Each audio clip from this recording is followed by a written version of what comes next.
На ден пред да ги потврдат кандидатските листи за избор на двајца нови членови, Судскиот совет ја запре постапката за врховниот судија Наќа Ѓоргиев, отворена лани, дознава Телма од извори во Советот.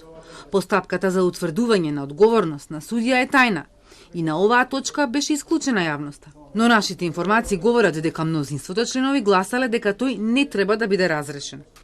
Иако кандидатските листи се веќе објавени, Судскиот совет утре на седница ќе ги потврдува и ќе формира комисија за избор на членови на Судскиот совет од редот на судиите, откако Врховната судика Мирјана Радевска-Стевкова и апелациониот судија Зоран Герасимовски си дадоа оставки, поради несогласување со работата на Судскиот совет.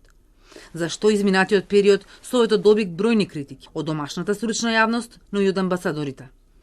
За сега единствен пријавен кандидат од Врховниот суд е Наќа Ѓоргиев. Доколку нема промени до утре на листата, тој со единствен глас, својот глас, може да биде избран за нов член на Судскиот совет. Неофицијално, постапката против него е отворена за негово постапување во период кога бил председател на Штипска апелација. Неговото име во јавноста се поврзуваше и со поплаката на членот на Судскиот совет Ивица Николовски, кој во декември лани се пожали дека судија му дошол во канцеларија и го прашувал зошто му води дисциплинска постапка.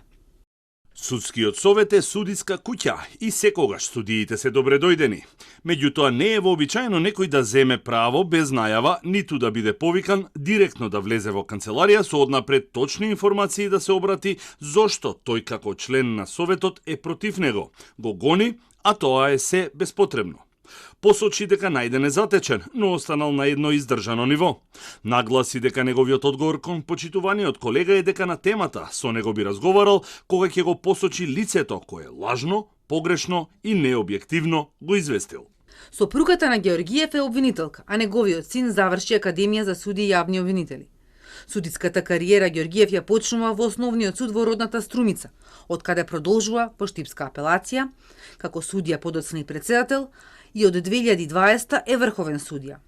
Следниот предизвик на Ѓоргиев е Судскиот совет. За испразнетото место пак на Герасимовски засега е пријавена единствено судиката Антоанита Димовска од Скопскиот граѓански суд. Таа се кандидираше за уставен судија предходно, но Судскиот совет не ја поддржа. Во 2017 пак јавно го критикуваше советот за изборот на судии во апелација, каде конкурираше и кој го нарече скандалозен. Димовска е сестра на пратеничката Снежана Калевска-Ванчева од СДСМ и тврдеше дека треба да биде вреднувана според незините професионални способности, а не по роднинските врски.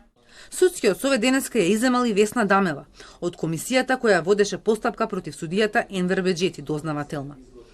Таа сама пријави дека незиниот сопруг бил оштетен во предметот Таргет тврдина, кој 9 месеци неоправдано го држал Беџети и рече дека не треба да биде иземена. Сепак мнозинството од колегите одлучиле поинаку. На незино место во комисијата влегува Павлина Црвенковска. Судскиот совет денеска ја одложи и точката за формирање на комисија за председател на суд за злоупотреби со распределување на судски предмети. Ке се чекало да се доекипира советот со изборот на двајцата судии, па да се одлучува по оваа точка.